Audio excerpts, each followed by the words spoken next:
Welcome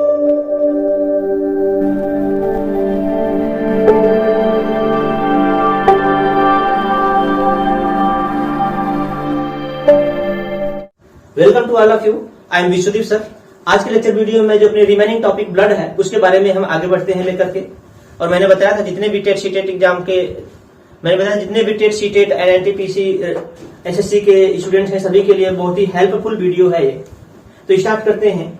पिछले lecture में मैंने स्टडी किया था कुछ साइंटिस्ट के बारे में जिन्होंने डिस्कवर्ड किया था जूलॉजी बॉटनी को, सेल को, इसके बारे में हमने स्टडी किया था। और पिछले टॉपिक में ही पिछले लेक्चर में ही हमने ये भी स्टडी किया था ब्लड के बारे में। कुछ आउटलाइन मैंने स्टडी किया था, एसिडिक बेस, ये सब सारी चीजें स्टडी किया था। आज हम पढ़ते हैं ब्लड के कंपोजिशन के बारे में। तो आगे बढ़ते हैं, देखते हैं ब्लड कंपोजिशन। ब्लड आप जैसे जानते हैं, जैसा कि आप सभी लोगों को पता होगा कि नहीं, ब्लड जो कंपोजिशन होता है, ब्लड बना होता है दो कंपोनेंट से, टू पार्ट से बना होता है।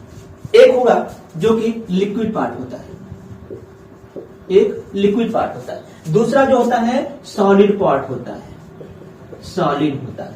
लिक्विड पार्ट जो होता है ना, उसको हम जानते हैं ब्लड प्लाज्मा के नाम से। ब्लड प्लाज्मा होता है, ब्लड प्लाज्मा होता है, जो कि कैसा होता है, तो येलो कलर होता है। ये भी पूछ लेता है कभी कभी, येलो कलर होता है।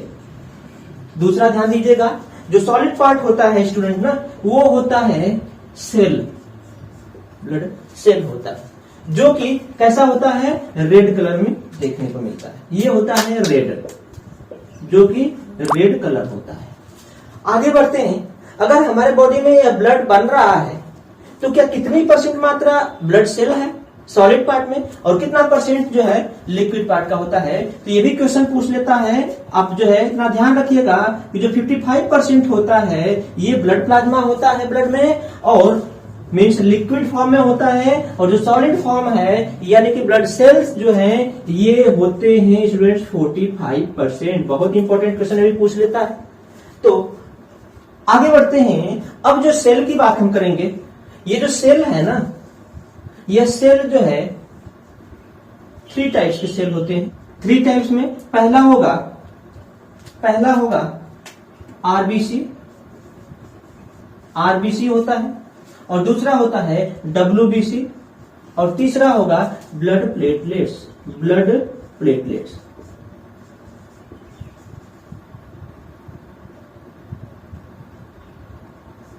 ब्लड प्लेटलेट्स देखेंगे हम। जो आरबीसी होता है ना, लाल रुधिर कणिका, श्वेत रुधिर कणिका, और ब्लड प्लेटलेट्स है। देखिएगा, अगर हिंदी में हम लिखें, कुछ हमने पहले कहा कि हमारे कुछ भाई बहन जो कि हिंदी वाले भी हैं और इंग्लिश वाले भी हैं, जो ये TET CTET UP TET CTET SSC NTPC की तैयारी में आर्ट साइंस के स्टूडेंट्स भी आते हैं और साइंस के भी स्टूडेंट्स आते हैं। तो हमारे सभी भाई बहन को समझ में आए, जो हिंदी वाले और इंग्लिश वाले सबको समझ में आए। तो इसको कहते हैं लाल रुधिर कणिका, लाल रुधिर कणिका, और ये होता है श्वेत रुधिर कणिका, श्वेत, तो सही से बना देते हैं, श्वेत रुधिर कणिका, और ये हो जाएगा बिंबाणु, बिंबाणु। अब हम देखते हैं ये लाल रुधिर कणिका, श्वेत और बिंबाणु, मतलब कि RBC, WBC and blood platelets. इनके साइंटिफिक नेम देख लेते हैं। साइंटिफिक नेम, तो आरबीसी का जो बायोलॉजिकल नेम है वो है एरिथ्रोसाइट्स, एरिथ्रोसाइट। और डब्ल्यूबीसी का बायोलॉजिकल नेम पूछ लेता है कभी कभी। डब्ल्यूबीसी का बायोलॉजिकल नेम होगा ल्यूकोसाइट, एंड ब्लड प्लेटलेट्स का बायोलॉजिकल नेम होगा थ्रोम्बोसाइट्स, थ्रोम्बोसाइट। अब देखिएगा इसमें साइंस, अब देखिएगा इसमें एरिथ्रो जो होता है ये होता है red, erythro means red, cyte means cell, cyte means cell.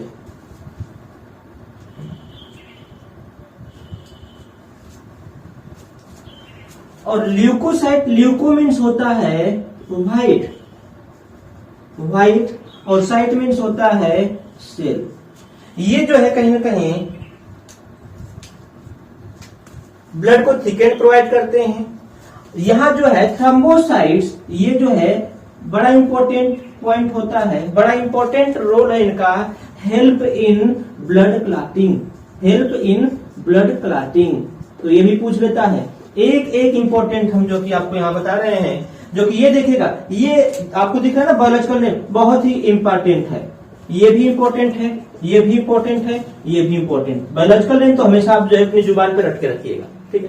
तो ये जो पूछ लेता है, और ब्लड इंपॉर्टेंट जो, और बायोलॉजिकल नेम में ही जो ये ब्लड प्लेटलेट्स है, ये जो होता है help in blood clotting. Minimum जो है 1.5-1.5 लाख तक होना चाहिए एक ह्यूमन एक नॉर्मल ह्यूमन पर्सन में, ठीक। और यह ब्लड प्लेटलेट्स का काम ये होता है कि हमारे बॉडी में ब्लड को क्लॉटिंग कराने के लिए रिस्पॉन्सिबल होता है। आगे बढ़ते हैं। अब इनके जो है लाइफ स्पैन की बात कर लेते हैं हम। लाइफ स्पैन, तो इनका लाइफ स्पैन क्या होता है, लाइफ स्पैन, ठीक है। तो लाइफ स्पैन जो होता है ना, रेड ब्लड सेल्स का जीवन काल होता है 120 डेज, 120 डेज, 120 दिन होता है इनका जीवन काल, ठीक है। और WBC की अगर हम बात कर रहे हैं, WBC का जो जीवन काल होता है, यह जो है 2 to 5 डेज होता है, 2 to 5 डेज होता है। या कभी कभी आपको किसी बुक में यह भी देखने को मिलेगा up to 15 days, up to 15 days. तो आप बिल्कुल परेशान ना होइएगा, दोनों में से कुछ भी पूछ दे आप बिल्कुल ट्रिक कर सकते हैं। अब 2 to 5 डेज भी, या फिर अप टू 15 डेज भी हो सकता है। और यहाँ हम थ्रोम्बोसाइट्स की बात कर रहे हैं, बड़ा इंपॉर्टेंट है। इसका जो जीवन काल होता है, ब्लड प्लेटलेट्स जो है, इसका जीवन काल होता है 7 डेज, बहुत इंपॉर्टेंट है, यही पूछ लेता है। इन दोनों को तो सब जानता है, प्राइमरी के बच्चे भी इसको जानते हैं, लेकिन ब्लड प्लेटलेट्स अक्सर लोगों को नहीं पता होता, और यही इंपॉर्टेंट होता है, स्टार मार लीजिएगा, और यही अक्सर ये पूछता है। हम छोटी सी वीडियो में, हमने पहले बताया, छोटी सी वीडियो में ऐसे इंपॉर्टेंट क्वेश्चंस लेकर के आएंगे जो कि आपके क्वेश्चन से एराइज हुए होते हैं यहां से। तो आप जो है बिल्कुल इसको कॉपी कर लीजिए, फिर हम आगे बढ़ते हैं। ओके,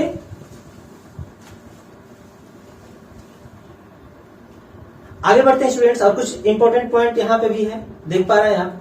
सबसे पहले अगर हम बात करें, जो हम आपको red blood cells, white blood cells and platelets बताए हैं, इसमें रेड ब्लड सेल्स है, व्हाइट ब्लड सेल्स है, इनका जो फॉर्मेशन देखने को मिलता है ना, ये जो है बोन मैरो में फॉर्मेशन होता है। और बोन मैरो क्या होता है, जो हमारा फीमर है ना, जो ये फीमर है, जो जांग की हड्डी होती है, बोन होती है, वो होता है फीमर, और वहीं इनका फॉर्मेशन होता है। लेकिन जब एक पॉइंट यहां देखेंगे आप, एम्ब्रियो में जो ब्लड का फॉर्मेशन कहां होता है, तो एम्ब्रियो में ब्लड का फॉर्मेशन जो होता है ना, लीवर में होता है। ये देख पा रहे हैं, यकृत में होता है, लीवर में। तो ये जो है कि बहुत मेजर डिफरेंस है, ब्लड का फॉर्मेशन जो बोन मैरो में हो रहा है। लेकिन अगर एम्ब्रियो के दौरान ब्लड का फॉर्मेशन पूछ दिया, तो आप जो ध्यान रखिएगा कि ये जो है कहां होगा, लीवर में होगा। नेक्स्ट पॉइंट आप देख पाएंगे, ये जो 3 इंपॉर्टेंट पॉइंट है, जो कि इंपॉर्टेंट कर लीजिएगा, वेरी वेरी इंपॉर्टेंट, ठीक है, जो पूछ लेता है। तो देखते हैं, रेड ब्लड सेल्स का जो डेथ होता है हमारी बॉडी में, वो होता है इन स्प्लीन, में होता है। ऐसे कर लीजिए आप, स्प्लीन में होता है, ठीक है। और यह स्प्लीन प्रेजेंट कहां होता है, जो कि present just behind kidney, just behind kidney. ये जो किडनी होती है ना, ये किडनी होती है, इसी किडनी के जस्ट पीछे ही ये किडनी है, किडनी इनके जस्ट पीछे ही प्रेजेंट होता है स्प्लीन। और इस किडनी में जो है ना, लेफ्ट किडनी के पास जो है कि प्रेजेंट होता है, लेफ्ट किडनी के बिहाइंड में ही प्रेजेंट होता है, पीछे जस्ट प्रेजेंट होता है स्प्लीन। नेक्स्ट पॉइंट देखते हैं हम, व्हाइट ब्लड सेल्स की जो डेथ होती है, ये जो है लीवर में डेथ करता है। इसका हो गया आंसर, लीवर। नेक्स्ट जो है लास्ट, ब्लड प्लेटलेट्स भी, ये भी कहां डेथ करता है, ब्लड प्लेटलेट्स भी स्प्लीन में ही डेथ करता है, स्प्लीन में ही डेथ करता है, डेथ होता है। आप देख पा रहे हैं। अच्छा, ये जो हो, इसमें जो पूछ लेगा, ये हटाते हैं हम, ये जो होगा, ये टोटल पूरा हम कह सकते हैं ग्रेवयार्ड, मतलब कि कब्रिस्तान होता है। जो हमारे ब्लड का कब्रिस्तान कहाँ होता है, तो जो है कि रेड ब्लड का स्प्लीन होता है, व्हाइट ब्लड का लिवर होता है, और ब्लड प्लेटलेट्स भी स्प्लीन में ही डेट करते हैं। तो आज की वीडियो में सिर्फ इतना ही स्टूडेंट्स, और अगले वीडियो में जो है हम इसके फंक्शन लेकर के आएंगे। बहुत इंपॉर्टेंट क्लास वो भी है ब्लड का फंक्शन, जिसमें हम सभी ब्लड के बारे में RBC, WBC and blood platelets का, प्लाज्मा का, सभी का फंक्शन देखा जाएगा। बहुत इंपॉर्टेंट क्लास होगी। तो जितने लोग भी चैनल को सब्सक्राइब नहीं किए हैं तो चैनल को सब्सक्राइब कर लेंगे, ताकि इस तरह की वीडियो आपके बीच पहुंचती रहे। मैंने पहले ही बताया कि मैं बहुत लॉन्ग वीडियो नहीं, बहुत ही शॉर्ट वीडियो लेकर आएंगे। 7 से 8 मिनट 10 मिनट का वीडियो लेकर के आएंगे, लेकिन ऐसी वीडियो होगी, ऐसे इंपॉर्टेंट क्वेश्चन होंगे जो कहीं ना कहीं पिछले सत्र में पूछा हुआ होता है। तो हमारे टीम चैनल के साथ जो है बायो एजुकेशन एकेडमी के साथ आप जुड़ जाइए और इस वीडियो का बेनिफिट उठाइए। Thank you to all of you.